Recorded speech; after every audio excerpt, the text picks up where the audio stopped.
Olá, sejam todos bem-vindos ao canal. Estamos aqui com mais um vídeo da Avocação Jurídica e hoje eu quis me inspirar um pouco no curso que eu iniciei, um treinamento de juizados especiais criminais. E eu acho que é muito importante para o advogado, quando ele se depara com a situação do cliente, saber exatamente se aquela situação ela é da competência do GCRIM ou de uma vara criminal. E por que isso é importante? Você pode perguntar para mim.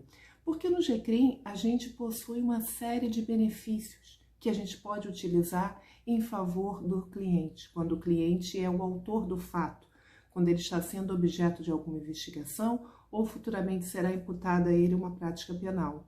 E a gente fala desses benefícios que são as medidas despenalizadoras. Então, antes de chegar até a instrução e julgamento, até chegar à IJ, a gente tem alguns caminhos que podem beneficiar o cliente, sim. Dentre eles, a composição por danos civis, a transação penal e até na própria IJ é apresentada a suspensão condicional do processo. Então, vale muito a pena você saber se a competência é de fato do GCRIM, justamente para usar essas medidas despenalizadoras em benefício do seu cliente. Aí você pode me perguntar, tá, mas como é que a gente vê isso? Eu trouxe aqui um passo a passo para você, repetindo, inspirado no meu treinamento de juizado especial criminal, que começou na segunda-feira passada, antes do Natal, no intuito de te ajudar. A primeira informação é você saber, esse fato que está sendo imputado ao meu cliente, ele se encaixa na definição de infração de menor potencial ofensivo? E como é que eu sei isso? Eu vou olhar o artigo 61 da Lei 9.099, e lá a gente vai ver que infração de menor potencial ofensivo são crimes ou contravenções e no caso dos crimes, a pena máxima ela não pode exceder 2 anos. Então eu chego à seguinte conclusão, se o caso que está sendo imputado, o fato imputado ao meu cliente é uma contravenção penal, é infração de menor potencial ofensivo, independente do quanto da pena. Agora, se é crime, eu vou olhar, por exemplo, vamos imaginar que está sendo imputado ao meu cliente a injúria, crime de injúria. Eu vou olhar lá no Código Penal e vou ver qual é a pena máxima.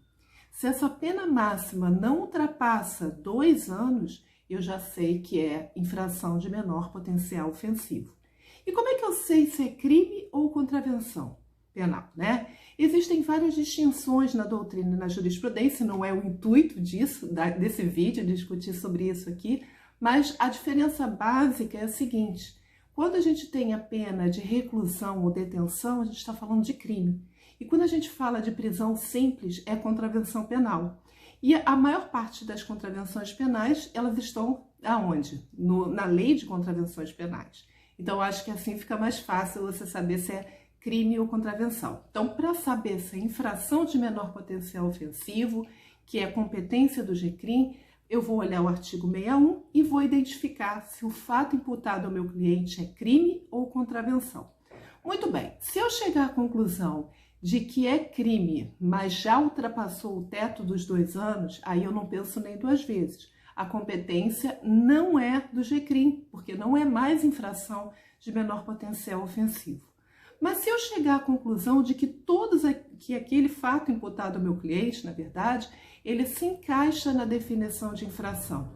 O fato de ser, quando tem concurso de crimes, e se eu tenho concurso de várias infrações de menor potencial ofensivo, para saber se vai permanecer no GCRIM ou não, eu tenho que saber distinguir concurso material, crime continuado e concurso formal. Aí a gente vai se referir àquelas noções de direito penal.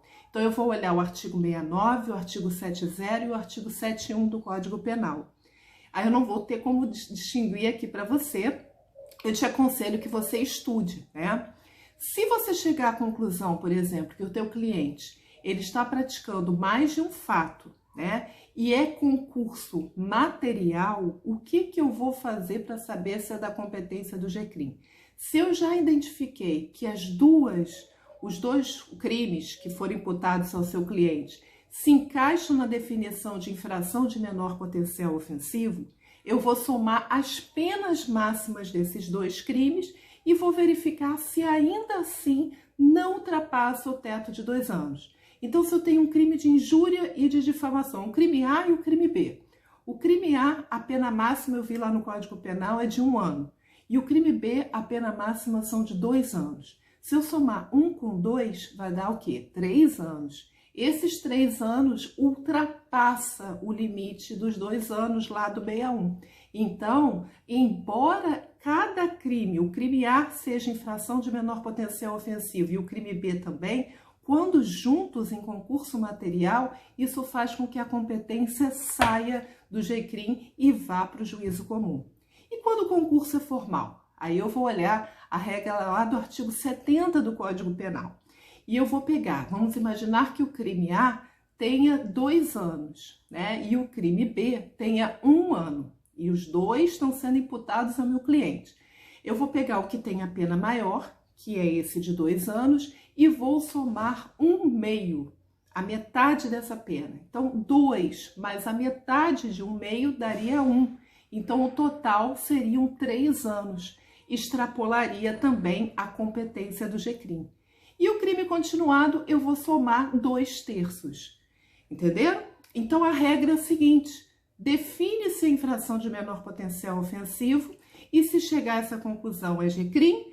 E se houve concurso de crimes, você vai aplicar as regras que eu acabei de falar para você, do 69, do artigo 70 e do artigo 71 do Código Penal. Bom, eu espero ter te ajudado de alguma forma a esclarecer, isso é de extrema importância. E se você tiver dúvida, coloca aqui para mim, tá bom? Eu vou deixar o meu WhatsApp para contato. E caso você queira também maiores informações sobre cursos, treinamentos que eu ministro, é só entrar em contato também. Beijo grande, fica com Deus. Tchau!